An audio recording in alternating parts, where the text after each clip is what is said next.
Okay, for this very last exercise, this is just a modified version of the previous exercise, but in this case, we would be using a push button, and for our program and code, we have an if or else statement involved. So the only modification that we did is the addition of the push button, and the setup is quite easy. I just have the push button in the breadboard, and then I have the jumping wires, where for the control I have that connected to pin 2, and then I have it back to ground and positive. The DC is the same, the potentiometer setting is also the same. My code, however, is quite different.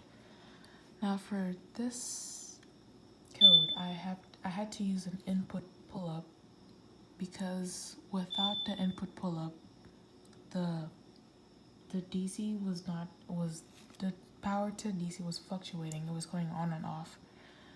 It was basically unable to read it. So that's the reason why the input pull-up is used. And my if and else statement is right here.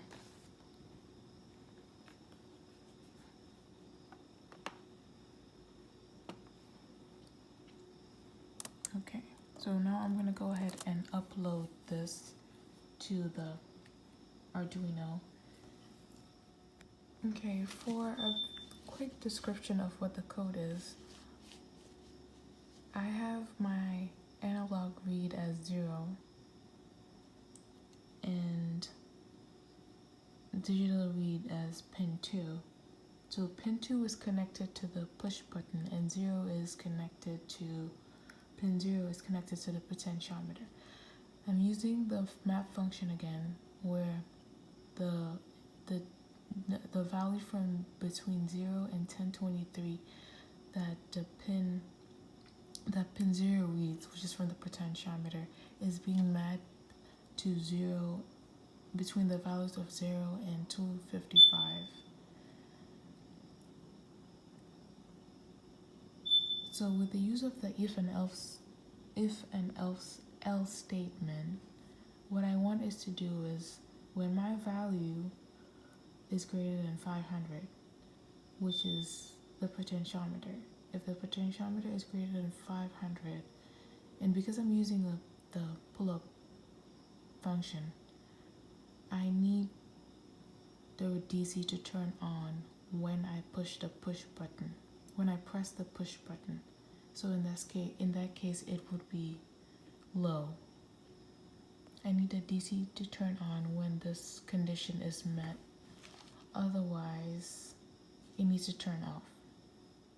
Okay, right now my DC is turned off and the push button has not been pressed.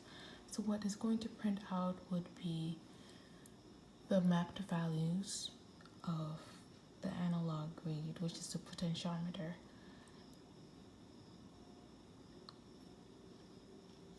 I'm gonna go ahead and turn on the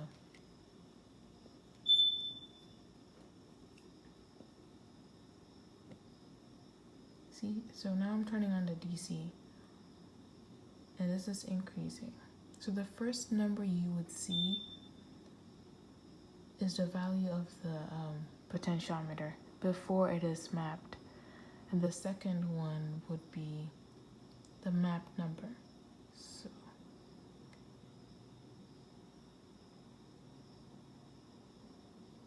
So because my condition says it has to be greater than 500 with the push button being pressed, this has not been met yet. Now I'm approaching the value. So now I'm at 500 plus, but my push button has not been pressed, so the DC is not going to work. I go ahead and press this. Okay, so I have to increase it because it's pretty low.